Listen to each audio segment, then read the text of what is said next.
আসসালামু আলাইকুম গাইস। আজ 1 মে বিশ্ব শ্রমিক দিবস। সো আজকে প্রবাসীদের নিয়ে কিছু কথা বলবো। সেই কথাটা হচ্ছে যে আমি প্রবাসে আসার পরে যা বুঝতেছি, বিদেশে আসার পরে যা বুঝতেছি, আমরা প্রবাসীরা বিদেশে আসার পরে যতটুকু উপকৃত হই তার চেয়ে অনেক বেশি উপকৃত হয় হচ্ছে বিদেশের ইন্ডাস্ট্রিগুলো, কোম্পানিগুলো।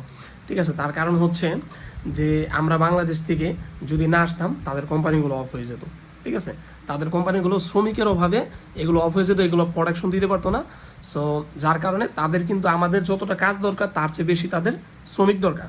ঠিক আছে, সো আমরা যেভাবে তাদের দ্বারা আমরা বেঁচে আছি, তারা কিন্তু আমাদের দ্বারা বেঁচে আছে। ঠিক আছে, সো বিষয়টা হচ্ছে বলার কারণ হচ্ছে এটাই যে আমরা বাংলাদেশ থেকে কিন্তু এক একটা মানুষ মিডল ইস্টে যে কোনো কান্ট্রিতে গেলে সরকারিভাবে যদি খরচ থাকে 1 থেকে 1.5 লক্ষ টাকা, আমাদের থেকে নেওয়া হয় প্রায় 5 থেকে 6 লক্ষ টাকা। তো আমরা বাংলাদেশি টাকায় 5 থেকে 6 লক্ষ টাকা খরচ করে আমরা প্রবাসে আসি।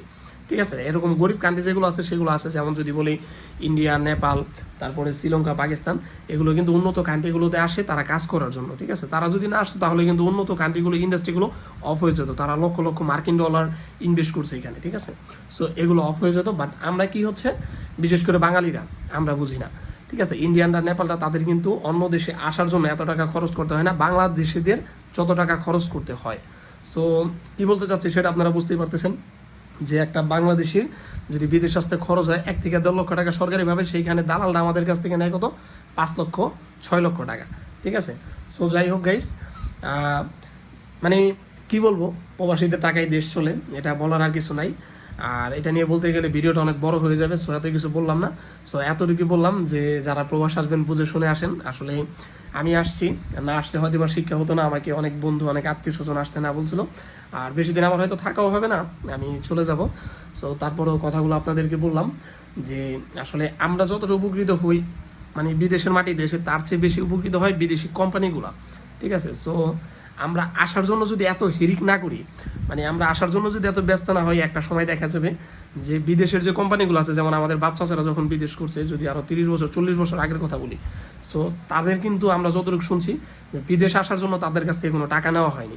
ঠিক আছে, তাদেরকে উল্টা টাকা দিয়ে তাদেরকে বিদেশ আনা হয়েছে। সো আজকে উন্নত ব্যবস্থা, মানে যোগাযোগ ব্যবস্থা এত উন্নত হওয়ার কারণে হচ্ছে কি যে আমরা বিদেশ আসার জন্য আমরা পাগল। ঠিক আছে, যেখানে টাকা দরকার 1 লাখ, মানে সরকারিভাবে যেখানে টাকা নেয় 1 লাখ, আমরা জানি সেখানে আমরা 3 লাখ দিই, আমরা 5 লাখ দিয়ে আমরা বিদেশ যাবো। কিন্তু আমাদের চাইতে আমাদের যতটা কাজ দরকার তার চেয়ে বেশি কিন্তু বৈদেশিক ইন্ডাস্ট্রিগুলোর, কোম্পানিগুলোর শ্রমিক দরকার। সো গাইস, যাই হোক, বিদেশে যারা আনবেন 5 থেকে 7 লাখ টাকা খরচ করে অবশ্যই বুঝে শুনে আসবেন। তার কারণ হচ্ছে না আসলে বুঝবেন না, কারণ অনেকেই প্রবাসী ভাইরা ভিডিও করে, আমি তাদের উদ্দেশ্যে কিছু বলবো না। সো না আসলে বুঝবেন না, কিন্তু এটাই বুঝে শুনে আসেন। আল্লাহ হাফিজ।